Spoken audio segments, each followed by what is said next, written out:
ನಮಸ್ಕಾರ ವೀಕ್ಷಕರೇ, ನಾನು ನಿಮ್ಮ ವೈದ್ಯೆ ಪಲ್ಲವಿ KS, ಅದ್ವೈತ ಆಯುರ್ವೇದ ಚಿಕಿತ್ಸಾಲಯ ಶಿವಮೊಗ್ಗದಿಂದ ಮಾತಾಡ್ತಾ ಇದ್ದೀನಿ. ನಾನು ನನ್ನ ಗ್ರಾಜ್ಯುಯೇಷನ್ನ ಮುಗಿಸಿದ್ದು ಕೊಪ್ಪ ಕಾಲೇಜಲ್ಲಿ, LNR MM ಕಾಲೇಜ್ ಅಂತ ಹೇಳ್ಬಿಟ್ಟು ಆಯುರ್ವೇದ ಒಂದು ಪ್ರಸಿದ್ಧವಾದ ಕಾಲೇಜು. ಅಲ್ಲಿ ಓದಬೇಕಾದ್ರೆ ನಾನು ಒಬ್ರು ಮನೆಯಲ್ಲಿ ಪೇಯಿಂಗ್ ಗೆಸ್ಟ್ ಆಗಿ ಇದ್ದೆ. ಅಲ್ಲಿ ಅವರು ನಮ್ಮ ಸಮ ಏಜ್ ಅವರೇ, ಅವ್ರದ್ದು ಒಬ್ಬಳು ಮಗಳಿದ್ರು. ಅವ್ರು ಬಹಳ ಚಂದ ಇದ್ರು, ಪುಟ್ಟಕ್ಕೆ ಬೆಳ್ಳಿಗೆ ಡಾಲ್ ತರ ಇದ್ರು. ಬಟ್ ಒಂದೇ ಒಂದು ಅವ್ರದ್ದು ಪ್ರಾಬ್ಲಮ್ ಏನಂತಂದ್ರೆ, ಬೆಳ್ಳಗಿದ್ರು ಕೂಡ ತುಟಿ ಬಹಳ ಕಪ್ಪು, ಅದ್ರ ಜೊತೆಗೆ ಈ ಒಂದು ಮೀಸೆಯ ಏರಿಯಾ ಮತ್ತೆ ತುಟಿಯ ಪಕ್ಕದ ಏರಿಯಾ ಮತ್ತೆ ಕೆಳಗಡೆ ಕಂಪ್ಲೀಟ್ ಕಪ್ಪು.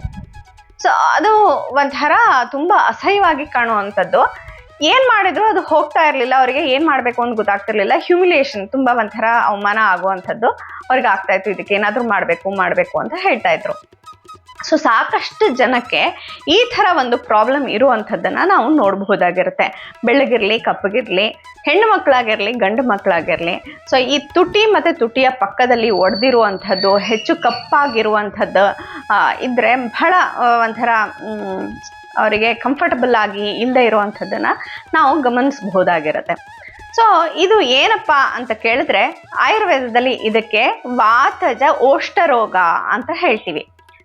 ಈ ಒಂದು ವಾತಜ ಓಷ್ಠರೋಗದಲ್ಲಿ ಸಿಂಪ್ಟಮ್ಸ್ ಏನೆಲ್ಲ ಬರುತ್ತೆ ಅಂತ ಅಂದ್ರೆ, ನಮಗೆ ಲಿಪ್ ಕ್ರ್ಯಾಕಿಂಗ್ ಆಗೋದು, ಅಂದ್ರೆ ಒಡೆಯುವಂಥದ್ದು, ಕಪ್ಪಾಗುವಂಥದ್ದು, ರಫ್ ಆಗಿರುವಂಥದ್ದು, ಹಾರ್ಡ್ ಲಿಪ್ಸ್ ಇರುವಂಥದ್ದು, ಆಮೇಲೆ ತುಟಿ ಮತ್ತು ತುಟಿಯ ಪಕ್ಕದ ಸುತ್ತಲೂ ಏರಿಯಾದಲ್ಲಿ ಕಪ್ಪಾಗಿರುವಂಥದ್ದು, ಅದು ಕೂಡ ಡ್ರೈ ಆಗಿರುವಂಥದ್ದು, ಕೆಲವು ಸತಿ ತುಟಿಯಲ್ಲಿ ಬಿರುಕುಗಳು ಉಂಟಾಗುವಂಥದ್ದು, ಅದರೊಳಗೆ ರಕ್ತ ಬರುವಂಥದ್ದು, ನೋವು ಉಂಟಾಗುವಂಥದ್ದು, ಇವೆಲ್ಲದೂ ಕೂಡ ನಾವು ನೋಡಬಹುದಾಗಿರುತ್ತೆ ಇದರ ಸಿಂಪ್ಟಮ್ಸ್ ಆಗಿ.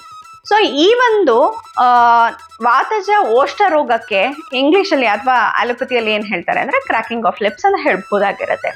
ಇದು ಯಾಕೆ ಉಂಟಾಗುತ್ತೆ ಅಂತಂದ್ರೆ, ಅದ್ರ ಹೆಸರಲ್ಲೇ ಇದ್ದಂಗೆ ಇದಕ್ಕೆ ವಾತಜ ಓಷ್ಠ ರೋಗ ಅಂತ ಹೇಳ್ತೀವಿ. ವಾತ ಯಾವಾಗ ಜಾಸ್ತಿ ಆಗಿರುತ್ತೆ ಆವಾಗ ಉಂಟಾಗುವಂಥದ್ದು. ಅಂದ್ರೆ ನಾವು ಸರಿಯಾದ ಸ್ನಿಗ್ಧತೆಯನ್ನ, ಅಂತಂದ್ರೆ ಎಣ್ಣೆಯ ಪದಾರ್ಥ ಅಥವಾ ತುಪ್ಪವನ್ನ ಹೆಚ್ಚಾಗಿ ಸೇವನೆ ಮಾಡ್ತಾ ಇಲ್ಲ, ತುಂಬಾ ಡ್ರೈ ಆಗಿರುವಂತಹ ಆಹಾರವನ್ನ ಸೇವನೆ ಮಾಡ್ತಾ ಇದ್ದೀವಿ. ಆಮೇಲೆ ನಮ್ಮ ಮಿತಿಗಿಂತ ಹೆಚ್ಚಾಗಿ ನಾವು ಕೆಲಸವನ್ನ ಮಾಡ್ತಾ ಇದ್ದೀವಿ, ತುಂಬಾ ಸನ್ನಿಗೆ ಎಕ್ಸ್ಪೋಸ್ ಆಗ್ತಾ ಇದ್ದೀವಿ, ಸರಿಯಾಗಿ ನೀರನ್ನ ಸರಿಯಾಗಿ ಕುಡಿತಾ ಇಲ್ಲ, ಮತ್ತೆ ನಮಗೆ ಡಿಹೈಡ್ರೇಷನ್ ತುಂಬಾ ಜಾಸ್ತಿ ಇದೆ. ಹಾಗೆ ನಮಗೆ ಸರಿಯಾಗಿ ಆ ಒಂದು ಲಿಪ್ಸನ್ನ ನಾವು ಮೇಂಟೈನ್ ಮಾಡ್ಕೊಳ್ಳೋದಕ್ಕೆ ಆಗ್ತಾ ಇಲ್ಲ. ಕೆಲವರು ಸ್ಮೋಕಿಂಗ್ ಮಾಡ್ತಾ ಇರ್ತಾರೆ, ಗಂಡು ಮಕ್ಕಳಲ್ಲಿ, ಅದು ಹೆಣ್ಮಕ್ಳಲ್ಲೂ ಇರ್ಬೋದು. ಸ್ಮೋಕ್ ಜಾಸ್ತಿ ಮಾಡ್ತಾ ಇದ್ದಾರೆ ಅಂತ ಅಂದಾಗ್ಲೂ ಕೂಡ, ಮತ್ತೆ ತುಂಬಾ ಧೂಳಿಗೆ ಹೋಗ್ತಾ ಇದ್ದಾರೆ, UV ರೇಸ್ಗೆ ಎಕ್ಸ್ಪೋಸ್ ಆಗ್ತಾ ಇದ್ದಾರೆ ಅಂತ ಅಂದಾಗ್ಲೂ ಕೂಡ ಇದು ಉಂಟಾಗುವಂಥದ್ದು. ಆಮೇಲೆ ಹೆಣ್ಣು ಮಕ್ಕಳಲ್ಲಿ ಕಾಸ್ಮೆಟಿಕ್ಸ್ ಅಂತಂದ್ರೆ ಲಿಪ್ಸ್ಟಿಕ್ಸ್ ಗಳನ್ನ ಎಕ್ಸ್ಪೈರಿ ಡೇಟ್ ಆಗಿರುವಂಥದ್ದು, ಆಮೇಲೆ ಒಳ್ಳೆ ಬ್ರ್ಯಾಂಡ್ ಇಂದ ಅಲ್ಲ ಆಗಿರುವಂಥದ್ದು, ಅಥವಾ ಅದಕ್ಕೆ ಒಳ್ಳೆಯ ಒಂದು ಇಂಗ್ರೀಡಿಯೆಂಟ್ಸ್ ಹಾಕಿಲ್ದೆ ಇರುವಂತಹ ಲಿಪ್ಸ್ಟಿಕ್ಸ್ ಗಳನ್ನ, ಎಲ್ಲ ಕಾಸ್ಮೆಟಿಕ್ಸ್ ಗಳನ್ನ ಅವ್ರು ಯೂಸ್ ಮಾಡೋದ್ರಿಂದ ಕೂಡ, ಈವನ್ ಟೂತ್ ಪೇಸ್ಟ್ ಇಂದ ಕೂಡ ಅಲರ್ಜಿ ಆಗಿ ಇದು ಉಂಟಾಗುವಂಥದ್ದನ್ನ ನಾವಿಲ್ಲಿ ನೋಡ್ಬೋದಾಗಿರುತ್ತೆ. ಇದೆಲ್ಲ ಇದಕ್ಕೆ ಕಾಸ್ ಆಯ್ತಲ್ವಾ. ಇದನ್ನ ತಡೆಗಟ್ಟೋದು ಹೇಗೆ ಅಂತಂದ್ರೆ, ಮೊದಲನೇದಾಗಿ ನಾವು ಹೆಚ್ಚಿನದಾಗಿ ನಾವು ನೀರನ್ನ ಚೆನ್ನಾಗಿ ಸೇವನೆ ಮಾಡ್ಬೇಕಾಗಿರುತ್ತೆ. ನಾವು ಒಂದು ಹೈಡ್ರೇಟ್ ಅನ್ನ, ನಮ್ಮ ದೇಹವನ್ನ, ನಮ್ಮ ಲಿಪ್ಸ್ನ ಅಥವಾ ನಮ್ಮ ಫೇಸ್ನ ಹೈಡ್ರೇಟ್ ಆಗಿ ಇಟ್ಕೊಳ್ಳೋ ಅಂಥದ್ದು. ಅದಕ್ಕೆ ಮಾಯಿಶ್ಚರೈಸರ್ನ ಆಗಾಗ ಹಚ್ಕೊಳ್ಳುವಂಥದ್ದು, ಇಲ್ಲ ಹಾಲ್ಕೆನೆಯನ್ನ ಆವಾಗ ಹಚ್ಕೊಳ್ಳೋ ಅಂಥದ್ದು, ರಾತ್ರಿ ಇಡೀ ಹಾಲ್ಕೆನೆ ಹಚ್ಕೊಂಡು ಬಿಡುವಂಥದ್ದು. ಅದ್ರ ಜೊತೆಗೆ ಹೊರಗಡೆ ಅಂದ್ರೆ ನಿಮ್ಗೆ ಸೂರ್ಯನ ಕಿರಣಕ್ಕೆ ಹೋಗ್ತಾ ಇದ್ದೀರಾ ಅಂದ್ರೆ ಸನ್ ಬ್ಲಾಕ್ಸ್ ಗಳನ್ನ ಹಚ್ಕೊಳ್ಳೋ ಅಂಥದ್ದು. ಆಮೇಲೆ ಲಿಪ್ಸ್ಟಿಕ್ಸ್ ಅನ್ನ, ಕಾಸ್ಮೆಟಿಕ್ಸ್ ಅನ್ನ ಹಚ್ಕೊಳ್ತಿದ್ದೀರಾ ಅಂತಂದ್ರೆ ಸೇಫ್ ಆಗಿರುವಂತಹ, ಫುಡ್ ಗ್ರೇಡ್ ಇರುವಂತಹ, ಒಳ್ಳೆಯ ಒಂದು ಕಂಪ್ನಿ ಯಾವುದು ಅಥೆಂಟಿಕ್ ಇದೆ ಆ ಒಂದು ಕಾಸ್ಮೆಟಿಕ್ಸ್ ಗಳನ್ನ ನಾವು ಹೆಚ್ಚಾಗಿ ಉಪಯೋಗಿಸುವಂಥದ್ದು. ಮತ್ತೆ ಇವಾಗ ಕಪ್ಪಾಗಿದೆ ಅಂತಂದ್ರೆ ಎಕ್ಸ್ಫೋಲಿಯೇಟ್ ಕೂಡ ನಾವು ಮಾಡಬಹುದಾಗಿರುತ್ತೆ. ಎಕ್ಸ್ಫೋಲಿಯೇಟಿಗೆ ನಾವು ನ್ಯಾಚುರಲ್ ಇಂಗ್ರೀಡಿಯೆಂಟ್ಸ್ ಆಗಿರುವಂತಹ ಸಕ್ಕರೆ ಮತ್ತೆ ಜೇನುತುಪ್ಪವನ್ನ ಮಿಶ್ರಣ ಮಾಡಿ, ಸಕ್ಕರೆ ಅಂದ್ರೆ ನೀವು ಕ್ರಿಸ್ಟಲ್ಸ್ ತಗೊಳ್ಬೇಕಾಗಿಲ್ಲ, ಅದನ್ನ ಪುಡಿ ಮಾಡಿಬಿಟ್ಟು, ಬೋರೋ ಸಕ್ಕರೆ ಅಂತ ಏನ್ ಹೇಳ್ತೀವಲ್ಲ, ಅದನ್ನ ನಾವು ಜೇನುತುಪ್ಪ ಜೊತೆಗೆ ಮಿಕ್ಸ್ ಮಾಡಿ ನಿಧಾನವಾಗಿ ಸ್ಕ್ರಬ್ ಮಾಡುವಂಥದ್ರಿಂದ ಕೂಡ ನಾವು ಇದನ್ನ ತಡೆಗಟ್ಟಬಹುದಾಗಿರುತ್ತೆ. ಹಾಗೆ ಸ್ಮೋಕಿಂಗ್ ಮಾಡ್ತಾ ಇದ್ದೀರಾ ಅಂದ್ರೆ ಸ್ಮೋಕಿಂಗ್ ಅನ್ನ ಬಿಡ್ಲೇಬೇಕಾಗಿರುತ್ತೆ.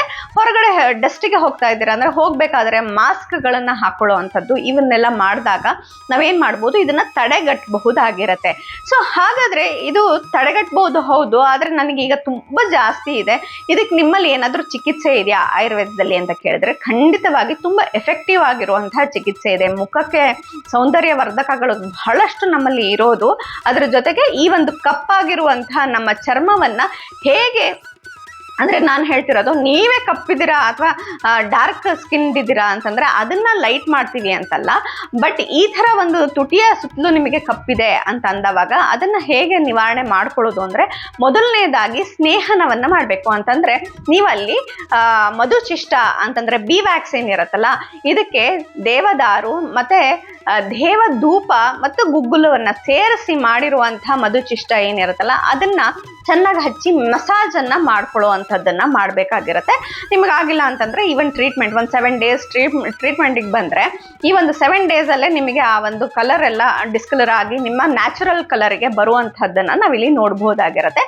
ಸೊ ಇದನ್ನ ನಾವು ಸ್ನೇಹನವನ್ನ ಅಂದ್ರೆ ಅಲ್ಲಿ ಮಸಾಜ್ ಅನ್ನ ಮಾಡ್ಬೇಕಾಗಿರುತ್ತೆ. ಎರಡನೇದಾಗಿ ಅದಕ್ಕೆ ಸ್ವೇದನವನ್ನ ಮಾಡ್ಬೇಕಾಗಿರುತ್ತೆ. ಅಂದ್ರೆ ನಾವು ಅದಕ್ಕೆ ಸ್ಟೀಮ್ ಅನ್ನ ಕೊಡ್ಬೇಕಾಗಿರುತ್ತೆ. ಯಾವ್ದ್ರಿಂದ ಸ್ಟೀಮ್ ಅನ್ನ ಕೊಡ್ಬೇಕು ಅಂತಂದ್ರೆ, ಏರಂಡ ಪತ್ರ ಇರುತ್ತಲ್ವಾ, ಅಂತಂದ್ರೆ ಹರಳು ಪತ್ರ, ಹರಳಿನ ಎಲೆ ಇರುತ್ತಲ್ವಾ, ಅದನ್ನ ಹಾಲಿನಲ್ಲಿ ಬೇಯಿಸಿ ಆ ಹಾಲಿನ ಹಬೆಯನ್ನ ನಾವು ತಗೊಳ್ಳೋದ್ರಿಂದ ಏನಾಗುತ್ತೆ, ನಮಗೆ ಅದು ಸ್ವೆಟಿಂಗ್ ಆಗಿ ಎಕ್ಸ್ಫೋಲಿಯೇಟ್ ಆಗೋದಕ್ಕೆ ಹೆಲ್ಪ್ ಆಗುವಂಥದ್ದನ್ನ ನಾವಿಲ್ಲಿ ನೋಡಬಹುದಾಗಿರುತ್ತೆ. ಇನ್ನು ಮೂರನೆಯ ಚಿಕಿತ್ಸೆ ಅಂತಂದ್ರೆ ನಾವು ಪೌಡರ್ ಮಸಾಜ್ ಅನ್ನ ಮಾಡ್ಬೇಕಾಗಿರುತ್ತೆ. ಅಲ್ಲಿ ಪೌಡರ್ ಯಾವ್ದು ಪೌಡರ್ನ ನಾವು ಮಸಾಜ್ ಮಾಡ್ಬೇಕು ಅಂತಂದ್ರೆ ಎಷ್ಟಿ ಮಧು ಮತ್ತೆ ಗುಗ್ಗುಲು ಇವನ್ನ ಪೌಡರ್ ಮಾಡಿಬಿಟ್ಟು ಅಲ್ಲಿ ನಾವು ಮಸಾಜ್ ಮಾಡೋದ್ರಿಂದ ಎಕ್ಸ್ಫೋಲಿಯೇಟ್ ಆಗುವಂಥದ್ದನ್ನ ನಾವಿಲ್ಲಿ ನೋಡಬಹುದಾಗಿರುತ್ತೆ. ಅದ್ರ ಜೊತೆಗೆ ಪೋಲ್ಟಿಸ್, ಯಾವ್ದ್ರಿಂದ ಪೋಲ್ಟಿಸ್ ಮಾಡಬೇಕು ಅಂತಂದ್ರೆ ನಾವು ಅಗೈನ್ ಎಷ್ಟಿ ಮಧು ಮತ್ತೆ ಏರಂಡ ಪತ್ರ, ಆವಾಗಲೇ ಹೇಳಿದ್ನಲ್ಲ, ಹರಳು ಎಲೆಯ ಪತ್ರವನ್ನ ಚೆನ್ನಾಗಿ ಅರೆದ್ಬಿಟ್ಟು ಹಾಲಿನಲ್ಲಿ ಅದನ್ನ ಕಲಿಸ್ಬಿಟ್ಟು ಸ್ವಲ್ಪ ಬೆಚ್ಚಗೆ ಮಾಡಿ ಅದನ್ನ ನಾವು ಇಲ್ಲಿ ಹಚ್ಚಿ ಸ್ವಲ್ಪ ಹೊತ್ತು ಪ್ಯಾಕ್ ತರ ಮಾಡಿ ಇಟ್ಕೊಳ್ಳೋದ್ರಿಂದ ಕೂಡ ಅದು ಚಂದ ಮಾಡಿ ಎಕ್ಸ್ಫೋಲಿಯೇಟ್ ಆಗುವಂಥದ್ದನ್ನ ನಾವಿಲ್ಲಿ ನೋಡಬಹುದಾಗಿರುತ್ತೆ. ಅದ್ರ ಜೊತೆಗೆ ನಸ್ಯವನ್ನ ಕೂಡ ಮಾಡಬಹುದಾಗಿರುತ್ತೆ. ನಸ್ಯವನ್ನ ಕೂಡ ನಾವು ಎಷ್ಟಿ ಮಧು ತೈಲದಿಂದ ನಾವು ನಸ್ಯ ಮಾಡೋದ್ರಿಂದ ಇದು ಮತ್ತೆ ಕಲರ್ ಚೇಂಜ್ ಆಗಿ ನಾವು ಚೆನ್ನಾಗಿ ಆಗುವಂಥದ್ದನ್ನ ನಾವಿಲ್ಲಿ ನೋಡಬಹುದಾಗಿರುತ್ತೆ. ಅದ್ರ ಜೊತೆಗೆ ನಾವು ಇಂಟರ್ನಲಿ ಕೂಡ ನಾವೇನ್ ಮಾಡ್ಬೇಕು ಅಂತಂದ್ರೆ ಘೃತಪಾನವನ್ನ, ಅಂತಂದ್ರೆ ಈಗ ಚಪಾತಿಗೆ ಸ್ವಲ್ಪ ತುಪ್ಪ ಹಾಕೊಳ್ಳುವಂಥದ್ದು, ದೋಸೆಗೆ ಸ್ವಲ್ಪ ತುಪ್ಪ ಹಾಕೊಳ್ಳುವಂಥದ್ದು, ಇಲ್ಲ ದಿನ ಬಿಸಿ ಅನ್ನಕ್ಕೆ ಫಸ್ಟ್ ತುತ್ತಿಗೆ ಒಂದು ಚೂರು ತುಪ್ಪ ಹಾಕೊಂಡು ಅದನ್ನ ಸೇವನೆ ಮಾಡಿ ನಂತರದಲ್ಲಿ ನಾವು ಬೇರೆ ಮೇಲೋಗರನ್ನ ಸೇವನೆ ಮಾಡುವಂಥದ್ದನ್ನ ಮಾಡೋದು. ಅದ್ರ ಜೊತೆಗೆ ಮಾಂಸ ರಸವನ್ನ, ಅಂತಂದ್ರೆ ಯಾರು ನಾನ್ ವೆಜಿಟೇರಿಯನ್ಸ್ ಇರ್ತಾರೆ ಅವರು ಕಾಲ್ ಸೂಪು ಈ ತರ ಮಾಂಸ ರಸವನ್ನ ಹೆಚ್ಚಾಗಿ ಸೇವನೆ ಮಾಡೋದ್ರಿಂದ ಕೂಡ ನಮಗೆ ಪುಷ್ಟಿ ಬಂದು ಈ ವಾತ ಕಡಿಮೆ ಆಗುವಂಥದ್ದನ್ನ ನಾವಿಲ್ಲಿ ನೋಡಬಹುದಾಗಿರುತ್ತೆ.